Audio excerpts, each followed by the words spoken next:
All right, we're going to cover section 2.4. This one is about dividing fractions. So before we get started, I need you to know two definitions. First of all, reciprocal. So the non-mathy technical term for reciprocal is to flip over a fraction. And so I want you to see that the rule for dividing fractions is to keep it, change it, and flip it. And so let me write you out a problem right here to help kind of make this make sense for us. So if I have 2/3 divided by 1/6, there are really no rules for us to solve this other than to keep it, change it, flip it, and then solve using the rules for multiplication. So let me explain. Keep it means these three things, 1, 2, 3, refers to these 1, 2, 3 pieces of this problem. And so the first one, you're going to keep it the same. And so when we do that, we're going to keep this one exactly the same. See that the second part of the rule is to change it. So change divide to multiply. And the last one is to flip it, or to find the reciprocal of it. And so this guy right here is to be flipped, or found the reciprocal of. And so now we have 2/3 times 6/1, and this is a problem that you can solve because we've already covered that in 2.3. And so we simplify where we can in the diagonals, and I want you to see that this guy is gone, right? We've changed its format, and now we are only dealing with the 2/3 times the 6/1. We're going to simplify by dividing both of these numbers here by 3. Remember, if we're going to simplify, we must divide by the same number, and so I end up with 1, and I divide 3 into 6, and I get 2. And the other diagonal, I have a 1 in it, and I can't simplify with a 1, and so I will multiply straight across the top and get 4, because 2 times 2 is 4, and 1 times 1 is 1. And this final answer is actually just a whole number of 4, because anything over 1 is a whole number. So please remember that dividing fractions is exactly like multiplying fractions after you keep it, change it, flip it. So this is one of the most commonly missed things on the test. Students just look at a division problem and start solving it like multiplication, but they did not keep it, change it, flip it. Okay, so make sure that you are paying attention to what you're supposed to be solving. All right, so let's do one more, and then we'll do something with mixed numbers. All right, the second one is going to be 3/5 divided by 2/3. It is a division problem. That's the first thing that I see. I know the rules for divide is to keep it the same, change the sign, and to flip it over. Sorry, I had a moment where I couldn't think. To flip it over. All right, so now I'm looking at this problem at the bottom. The top one is now completely gone. Okay, we've changed it into multiply, and we're ready to solve it. I cannot simplify the 3's because they're both numerators, because that's not how my simplifying works. I can simplify in both of the diagonals and then on top and bottom of their own fractions, but not across the top and across the bottom. So there's no simplifying that can be done here, and so when I multiply 3 times 3, I get 9, and I please don't say 6, because that students start making mistakes, little mistakes like that right there. And 5 times 2 gives me 10. This is my final answer. I cannot simplify at the very end because I couldn't somewhere in the middle before I multiplied. I want you to see that this is a fraction with a numerator that is smaller than the denominator, which makes this a proper fraction. Okay? All right, let's move on to an example that has mixed numbers. 3 1/5 divided by 2 1/10. All right, so anytime that we multiplied by mixed numbers, we had to change them into fractions, or into improper fractions to be exact. Same thing happens here. We will change them into improper fractions, leaving it still a division problem, and then we will change it from divide to multiply using the keep it, change it, flip it rules.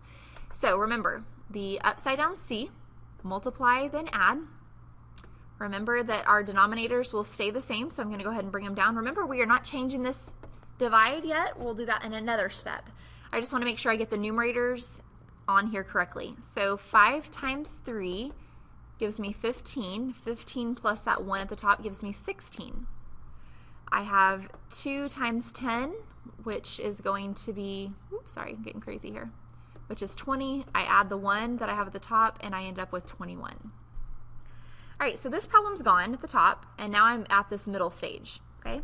And this is a division problem, so here's the part where I'm going to keep it the same, change it to multiply, and flip it over. So now this problem is completely gone, and I'm dealing with only the one at the bottom. I'm going to simplify where I can, and so I'm looking closely to see if there's anything that can be marked out. I'm seeing that the 5s can for sure. That's the only thing that's jumping out at me right away. I'm going to have to think about the other one for just a second and see if I can come up with something that can go into 16 and 21. So 5 goes into 5 one time, 5 goes into 10 2 times. 16, is there anything? I'm thinking that they cannot simplify by any of the same numbers. So 16 times 2 gives me 32, and 1 times 21 gives me 21. If my open math says that an improper fraction is okay, then we will turn this in as a final answer. If it asks us to write a mixed number or a proper fraction, we would need to divide to simplify this further. Okay?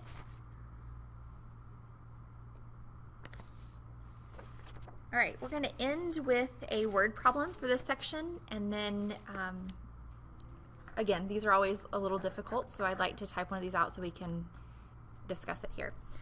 So we're talking about medicine because that seems to be a common struggle with adults and even parents of kids for dosing for stuff. So this says a child needs to take 2, well, I'll write that in. It's going to be 2 1/2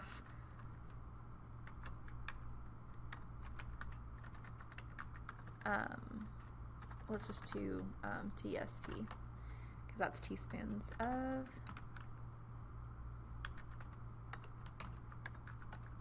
oh, good grief.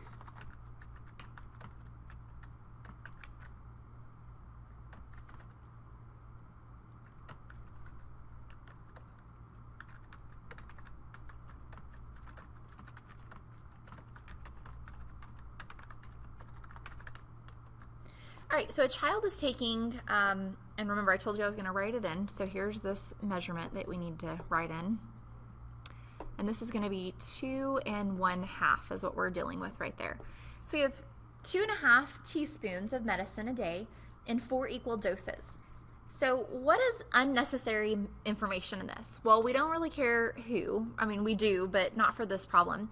We do care about the 2 1/2 teaspoons, right? And usually the measurement, feet or inches or teaspoons or cups, we'll come back to that at the very end. So you didn't have to write teaspoons right there. I don't even know if TSP is the correct abbreviation for it. I wonder if it's just little t. Anyways, it's teaspoons. We'll go with that.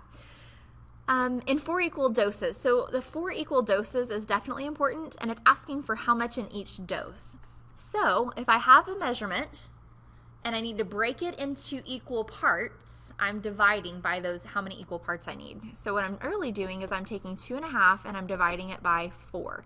And remember, 4 is the same thing as 4/1, because when we divide a mixed number that will become a fraction, I need to divide by another fraction. So I'm going to draw a line because we're done with this information. We now have established that this is our problem. The next step is to leave it as a division problem. This guy doesn't need to change because he's already a fraction, but this guy needs to change into a fraction that we can use. The denominator is a 2, so we're going to leave it to be a 2. And I multiply 2 times 2 is 4. 4 plus 1 gives me 5. And so now this blue problem's gone, and this red one at the bottom is the only one that I'm dealing with. I'm going to keep it the same, and so I have 5 over 2. I change it to multiply, and I flip the other one over. Okay, so this red one is now gone. Why did I do that? Because it was a division problem, and I had to use the rules, keep it, change it, flip it. So from here, I need to multiply straight across the top and straight across the bottom because I've already looked ahead a little bit, and I can see that the 5 and the 4 and the 2 and the 1 do not simplify. And so when I multiply 5 times 1, I get 5, and 2 times 4 gives me 8. I know that 5 and 8 do not simplify, and so I've just found that each of those 4 doses needs to be 5/8 of a teaspoon for a dose. All right, so this finishes up our 2.4 lecture video. Make sure that you check Moodle for your try on your own or TOEO problem to bring to class on the scheduled date.